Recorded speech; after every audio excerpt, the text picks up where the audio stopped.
Happy Martin Luther King Day, everybody, and welcome to the month of 20, this month, in the year 2020.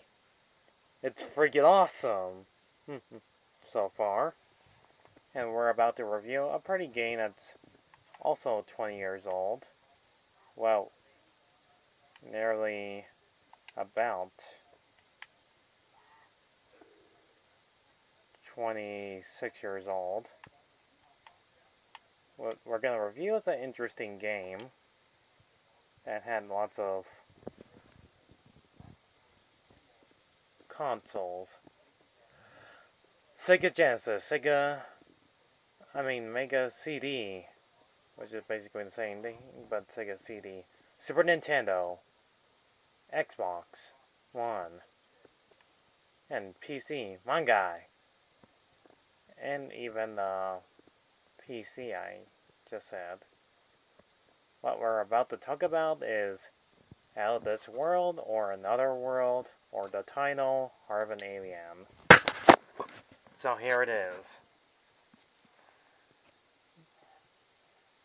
Well, the creators cannot make up their minds why they keep on changing the title of the game, and everybody already probably reviewed this game before. It's plain and simple. You're playing Lester. And no, it's not Lester the Unlikely. I'll get to that pretty soon. We're actually playing the main character, Lester, a human boy. He was doing his science work of technology of a different dimension. Or suddenly, something went wrong. Unlike every movies or video game cliches, a bit of lightning strikes on the machine and teleports him into a different part of the world. Or should I say, out of this world. The game begins, and you're already getting attacked by the other sea tentacle creature, or now it's the E2, and other creatures that are small and other ones big and large. Wants to kill Lester in the beginning of the game.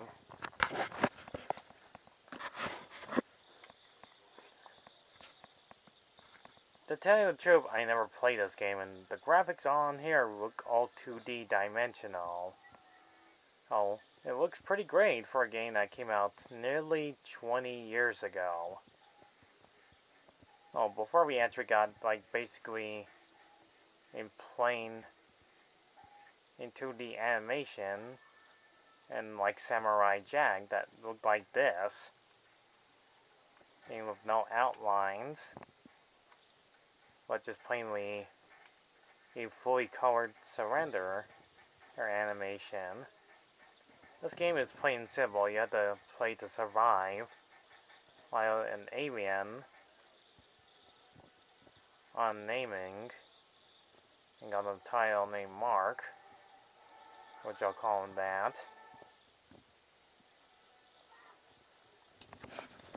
and helps you escape the planet with other aliens that want your head on a platter. And you have to move fast as possible. Basic platforming, and slip your way to the deadly trap situations. This game does become a little bit challenging to do. My favorite part from this game, well, both games, because there's only two of these ones, are the death scenes, which you'll probably see on YouTube anyways. There's just not much else to say, but you're doing basic platforming and try to avoid deadly traps, avoid getting eaten or get shot at. This game looks amazingly great. Not to mention the music sounds very intense and very most likely epic. It's kind of like the game of Prince of Persia, except you're not doing climbing up animation, but zooming in and out, which I find pretty neat and pretty wonderful about this game.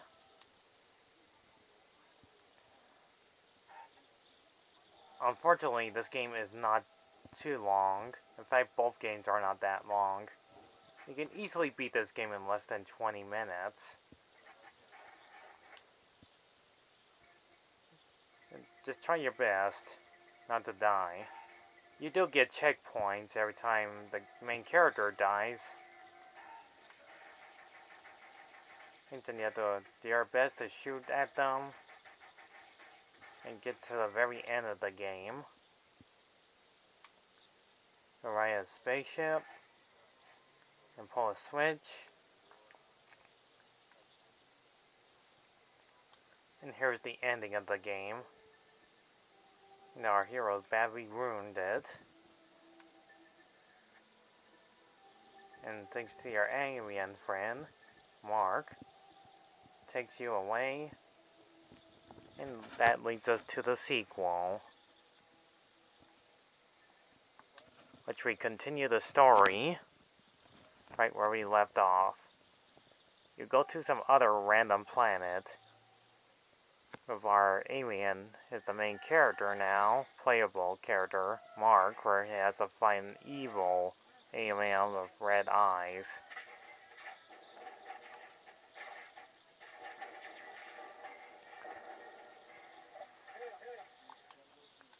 There's not much else to say about this game this time.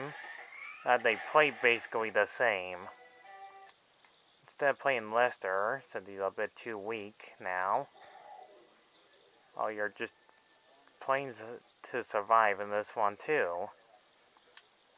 Not to mention everything in the background looks stupendously amazing.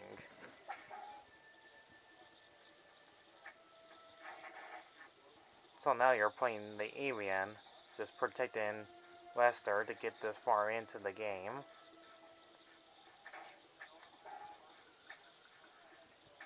But believe me, it gets more challenging from here on out. I love the animation to this game. It looks awesome. I just wish they did more of this. But unfortunately, this is pretty much how this game only had 2 of them. For obvious reasons. It would take too much budget to do like a whole trilogy of all of these games. And believe it or not, our hero Lester actually dies. Yes, as our main hero actually dies.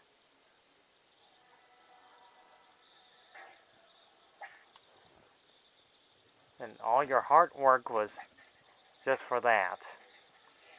Anyways, you use the whip to swing across and remove the device. And do the same thing again. Use the whip to swing across. And avoid other aliens that want you dead. You end up in the final battle, finding these horrible beasts. And we get to the very end.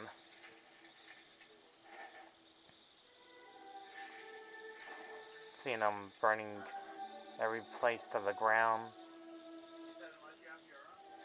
And yeah, watch what happens. Yep, Lester actually dies. And you would yell out, "No, he dies!" Tried so hard to keep this person alive, and this is how they end this game. Yep, he never gets home. And that was both games. Out of this World 1 and 2. I like the animation to this game. It's actually not that bad. And it looks great. It looks well done. The animators took their time and effort into these games. They look amazingly perfect. I love everything about this game. It's awesome. graphics are the best part. So I can give both of these games it's an 8 out of 10 from its huge success, from its grotesque of blood, gory, and most of all, amazing backgrounds. Because you don't see these back in the early 90s. Seeing games like these, look at that, awesomely great. So, to its credit, I love to play this game. But boy, is it hard. It's really hard. I mean, if you were playing this, you'll be dying quite a lot. Which reminds me, I will probably review another game that's also hard, just like this. Really difficult. But still, this game's actually pretty good. Really good.